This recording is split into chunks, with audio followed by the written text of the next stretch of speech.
नमस्कार। इस वीडियो में हम BA honours Hindi semester first के हिंदी कविता आदिकाल एवं निर्गुण भक्ति काव्य के प्रीवियस ईयर क्वेश्चन को पढ़ने वाले हैं, इसे डिस्कस करेंगे और साथ ही किस प्रकार से सही उत्तर लिखा जाता है, उसका सही तरीका क्या है, जैसे व्याख्या कैसे लिखते हैं, प्रतिपाद्य कैसे लिखा जाता है, काव्य सौंदर्य कैसे बताया जाता है, इन सभी पर भी चर्चा करेंगे। साथ ही जो बार बार रिपीट होने वाले 2-3 क्वेश्चन हैं, मैं उन्हें इस वीडियो में बताने वाला हूँ। वीडियो के लास्ट में मैं आपको बताने वाला हूँ कि किन बातों का ध्यान रखना चाहिए परीक्षा में।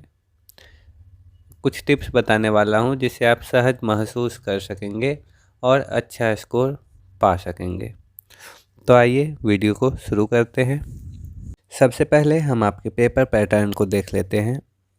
तो आपका 90 मार्क्स का पेपर होगा, 3 घंटे का ये आपका एग्ज़ाम होगा, जिसमें सबसे पहले आपको सप्रसंग व्याख्या के 3 प्रश्न रहेंगे।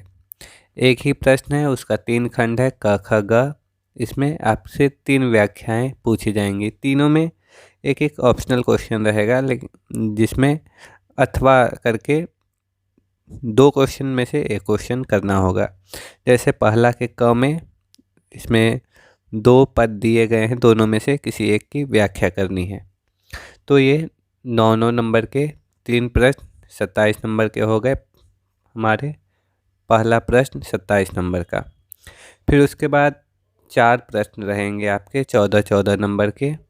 इस प्रकार 56 नंबर के वे हो जाएंगे, आप देख पा रहे हैं। और फिर एक क्वेश्चन 7 नंबर का टिप्पणी रहेगा। तो इस तरह से आपके 90 नंबर का प्रश्न पत्र है।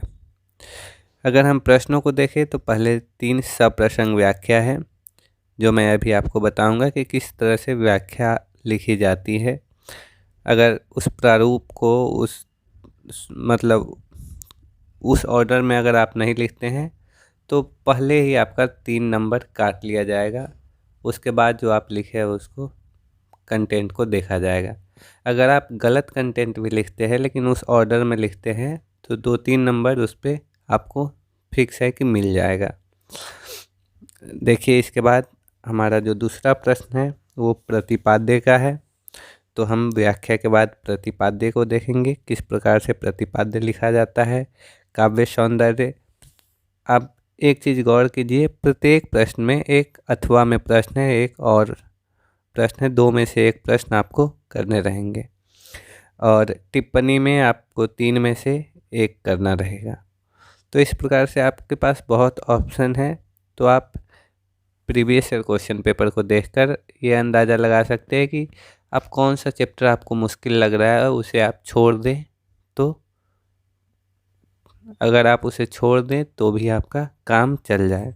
यानी आपके 4 यूनिट है, उसमें से 3 यूनिट भी अगर आप अच्छे से पढ़ लेते हैं तो आप इस पेपर को आसानी से सॉल्व कर पाएंगे। तो आइए हम उत्तर लिखने के तरीक़ों को पहले समझ लेते हैं। बहुत ही साधारण तरीके से मैं आपको बताने जा रहा हूँ। सबसे पहले हम देख लेते हैं सप्रसंग व्याख्या कैसे लिखा जाता है। सप्रसंग व्याख्या, जो कि आपको 27 नंबर का प्रश्न रहेगा। सप्रसंग व्याख्या में सबसे पहले आप संदर्भ लिखेंगे, फिर उसके बाद प्रसंग, फिर व्याख्या और फिर विशेष। संदर्भ में क्या लिखना होता है वो मैं आपको बताता हूँ। फॉर एग्जाम्पल, मैं एक व्याख्या यहाँ लिखा हूँ।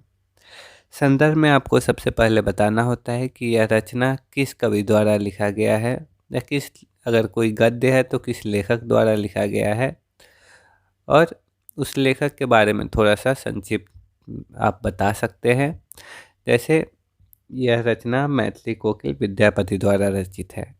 तो जब भी आप किसी रचनाकार का नाम लेंगे तो उनके बारे में आप अगर थोड़ा पढ़े रहेंगे तो उनके नाम के पहले कोई विशेषण का उपयोग कर सकते हैं।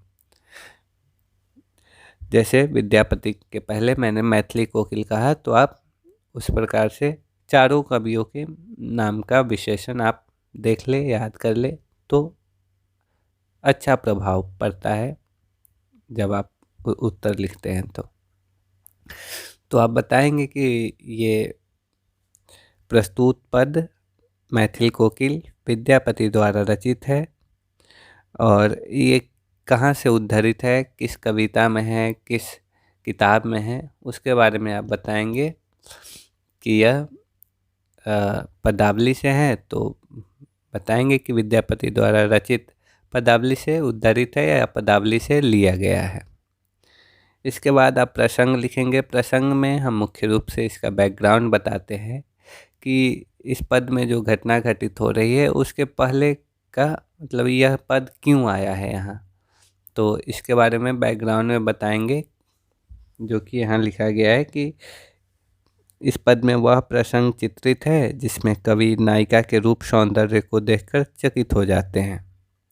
उसके मुख, नेत्र, देह कांति, नितंब और त्रिबली तक का वर्णन अत्यंत कलात्मक शैली में करते हुए कवि उसकी दिव्य सुंदरता को चंद्रमा, चकोर, अमृत तथा प्रकृति के विभिन्न रूपों से अधिक श्रेष्ठ सिद्ध करते हैं। तो इस प्रकार आप प्रसंग लिख सकते हैं। प्रसंग के बाद आपको व्याख्या लिखना होगा। व्याख्या में आप उस पद में क्या कहा गया है उसका सरलार्थ, भावार्थ आप लिख सकते हैं। उसका सरल अर्थ आप व्याख्या में बता सकते हैं। जैसे व्याख्या आप करते आ रहे हैं वही व्याख्या में आप लिख सकते हैं। व्याख्या के बाद आपको विशेष बताना होगा। विशेष में आप उस कविता में किस प्रकार से व्याकरणिक प्रयोग, भाषा का प्रयोग किया गया है, इन सभी को बताएंगे। जैसे भाषा सरल है या जटिल है, उसमें लयात्मकता है या नहीं है, फिर कौन सा अलंकार का प्रयोग किया गया है, कौन से रस का प्रयोग किया गया है, इन सभी बातों को आप विशेषता में बताएंगे, विशेष में बताएंगे। अगर आप चाहे तो इसके बाद एक भाव साम्य भी लिख सकते हैं, जिसमें आप बता सकते हैं कि आपको क्या समझ में आया, इससे क्या मतलब, इस रचना से क्या प्रतिबिंबित हो रहा है, आपके मस्तिष्क में क्या विचार आ रहे हैं, उन्हें आप भाव साम्य में बता सकते हैं। अक्सर वो नहीं भी लिखा जाता है तो आप छोड़ भी सकते हैं, लेकिन ये 4 चीज़ आपको ज़रूर लिखना होगा। पहला संदर्भ, दूसरा प्रसंग, तीसरा व्याख्या और फिर उसके बाद विशेष। इसके बाद आपको मैं प्रतिपाद्य बताता हूँ।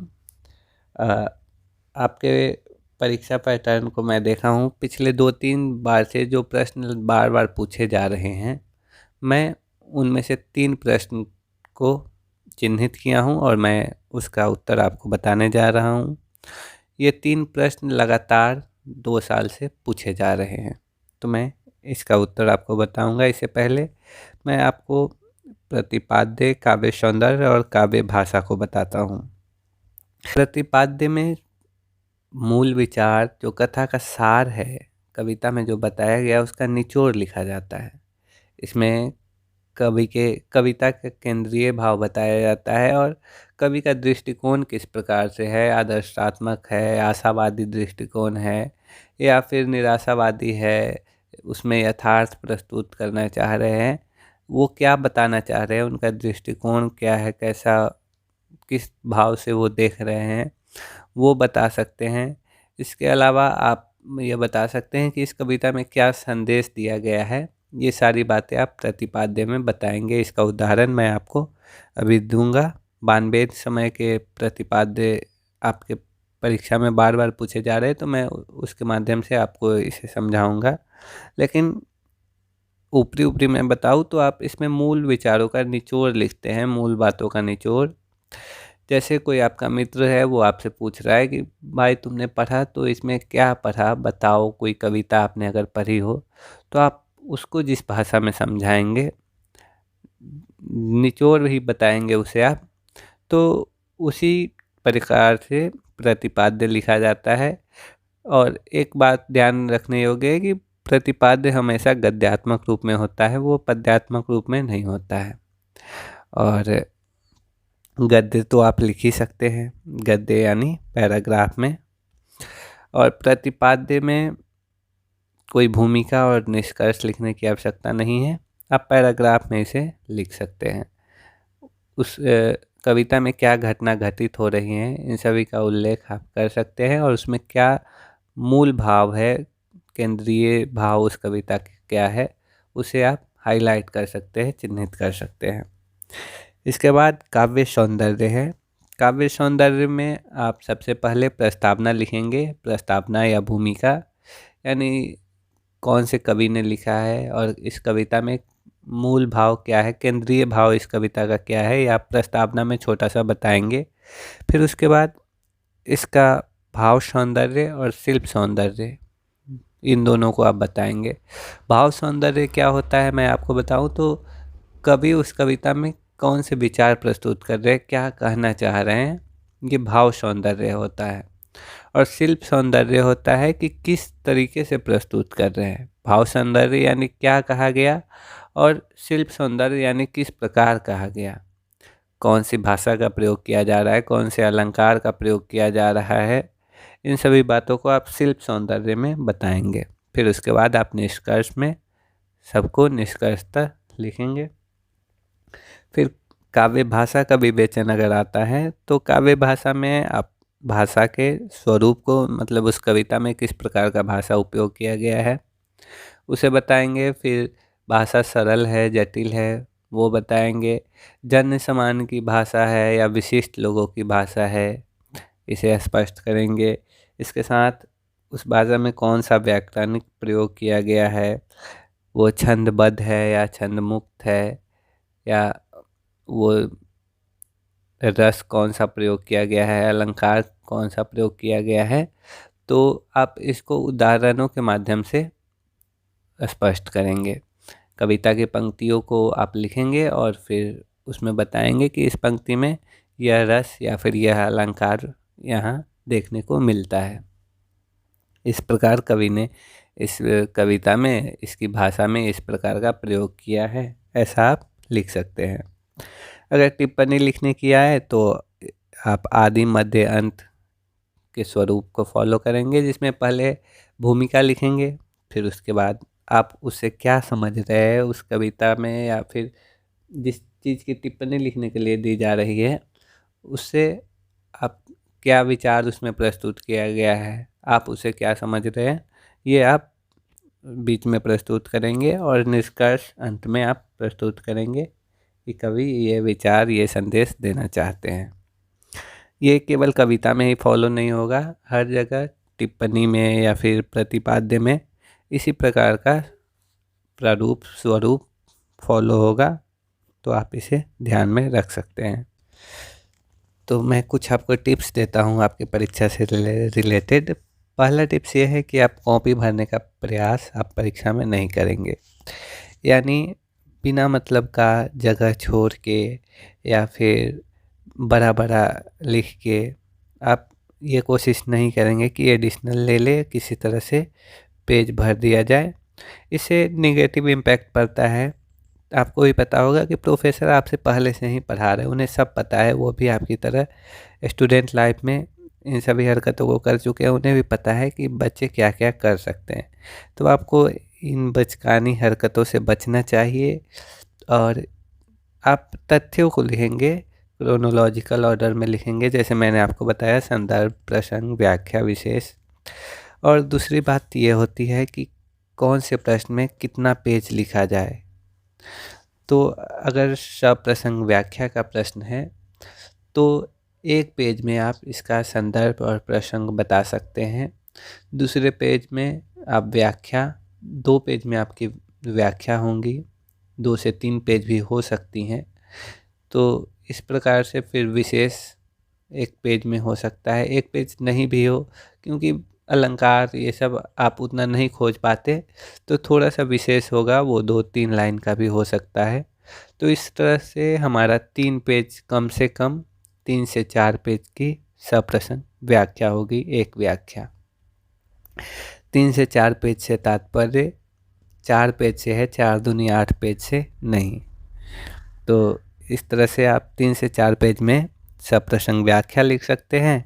अगर प्रश्नों की बात की जाए, जो 14 नंबर के प्रश्न होती हैं, तो इसे भी एक प्रश्न को आप 3 से 4, 5 पेज से कम नहीं लिख सकते, कम से कम 4 से 5 पेज लिख सकते हैं। अगर आपको प्रश्नों को लिखने में लगता है कि मेरा कंटेंट कम पड़ रहा है, हम 5 पेज क्या लिखें, तो इसमें आप उदाहरण दे सकते हैं, कविताओं की पंक्तियों का उदाहरण देकर या फिर जिस कवि की रचना है उनकी कहीं और की कोई पंक्ति है जो आपको याद है, उन्हें लिखकर इन्वर्टेड कॉमा में उन्हें लिखेंगे उन पंक्तियों को और उसको एक्सप्लेन करेंगे। तो आप उससे जब अपनी भाषा में एक्सप्लेन करेंगे तो वो ज़्यादा विस्तृत रूप में लिखाएगा, तो 4 से 5 पेज, 4-5 पेज बहुत कम ही आपको लगने लगेगा फिर। तो इस तरह से आप 14 नंबर के प्रश्न में लिख सकते हैं। लेकिन विशेष बात का ध्यान ये रखना है कि जो मैंने आपको ऑर्डर बताया उस ऑर्डर को आप फॉलो करेंगे, तभी आप अच्छे अंक प्राप्त कर सकते हैं।